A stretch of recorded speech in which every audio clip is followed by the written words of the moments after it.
आपके इस जोरदार स्वागत ने मेरा हृदय आपके इस जोरदार स्वागत से मेरा हृदय अपार हर्ष से भर गया है।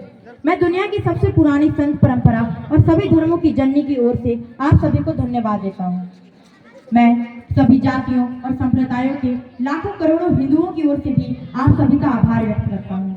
मेरा धन्यवाद उन सभी वक्ताओं को जिन्होंने इस मंच से यह कहा कि दुनिया में सहनशीलता का विचार पूरब के देशों से फैला है। मुझे गर्व है कि मैं उस देश से हूँ जिसने पूरे दुनिया को सहनशीलता और सार्वभौमिक स्वीकृति का पाठ पढ़ाया। और हम सिर्फ सार्वभौमिक सहनशीलता में ही विश्वास नहीं रखते, बल्कि हम विश्व के सभी धर्मों को सत्य के रूप में स्वीकार करते हैं। मुझे गर्व है कि मैं ऐसे देश से हूँ जिसने पूरी दुनिया के सभी सताए गए लोगों को अपने यहाँ शरण दी। मुझे गर्व है कि हमने अपने दिलों में इजराइल की वो पवित्र यादें संजो कर रखी जिनके धर्मस्थलों को रोमन हमलावरों ने तोड़कर खंडहर कर दिया था। मुझे गर्व है कि मैं ऐसे धर्म से हूँ जिसने पारसी धर्म के लोगों को शरण दी और अब भी लगातार उनकी मदद कर रहा है। जिस तरह अलग अलग जगहों से निकली नदियाँ अलग अलग रास्तों से होकर आखिरकार समुद्र में ही मिल जाती है, ठीक उसी प्रकार मनुष्य भी अपनी इच्छा से अलग अलग रास्ते चुनता है। यह रास्ते देखने में तो भले ही अलग लगते हैं, लेकिन यह सभी रास्ते ईश्वर तक ही जाते हैं। लोग अपनी इच्छा से अलग अलग रास्ते चुनते हैं, संघर्ष करते हैं, लेकिन अंत में लोग ईश्वर तक ही पहुंचते हैं। अमेरिका और भारत के बीच कई बार मतभेद हुए हैं, और वह क्यों हुए हैं उसी के संबंध में मैं आपको एक छोटी सी कहानी सुनाता हूँ। एक कुएं में एक मेंढक रहता था, और उसी कुएं में एक समुद्र से मेंढक आ जाता है। तो समुद्र वाला मेंढक उस कुएं वाले मेंढक से पूछता है कि तुम्हारा कुआं कितना छोटा है। तो उस कुएं वाला मेंढक बोलता है, यह तुम कैसी बातें कर रहे हो, क्या तुम्हारा समुद्र बहुत ही बड़ा है? तो समुद्र वाला मेंढक कहता है कि इतना बड़ा है कि तुम कभी सोच भी नहीं सकते। तो कुएं वाला मेंढक कहता है कि ऐसा हो ही नहीं सकता, मेरे समुद्र से अच्छा और बड़ा इस पूरे संसार में कुछ है ही नहीं।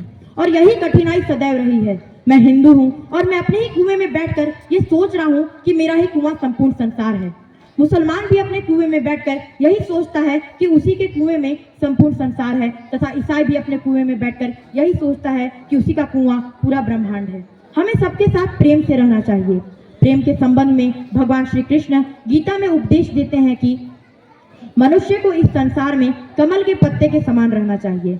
जिस प्रकार कमल का पत्ता पानी में रहकर भी उससे भीगता नहीं, ठीक उसी प्रकार मनुष्य को भी इस संसार में रहकर उसका मन ईश्वर में लगा रहे तथा उसके हाथ कर्म में लगे रहें।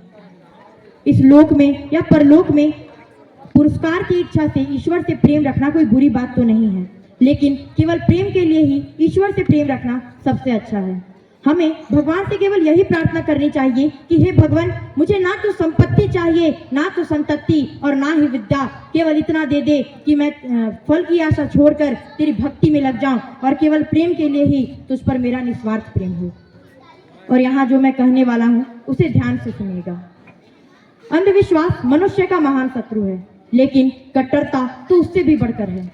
और मैं यहाँ आपको एक बात बता दूं कि भारतवर्ष में मूर्ति पूजा कोई जघन्य बात नहीं है, वह कोई व्यभिचार की जननी भी नहीं है, बल्कि वह अविकसित मन के लिए उच्च आध्यात्मिक भाव ग्रहण करने का एक सरल उपाय है।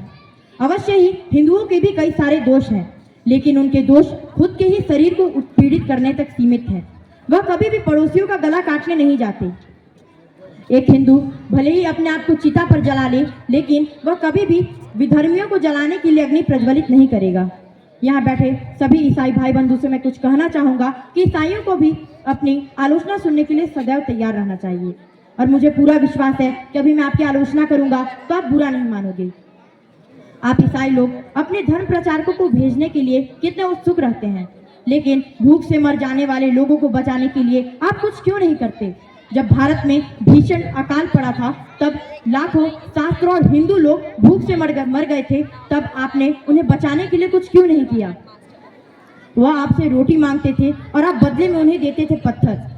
अब मैं धर्म और धार्मिक एकता के बारे में बहुत कुछ कह चुका हूँ, लेकिन हाँ, अगर अभी भी किसी के मन में यह लग रहा होगा कि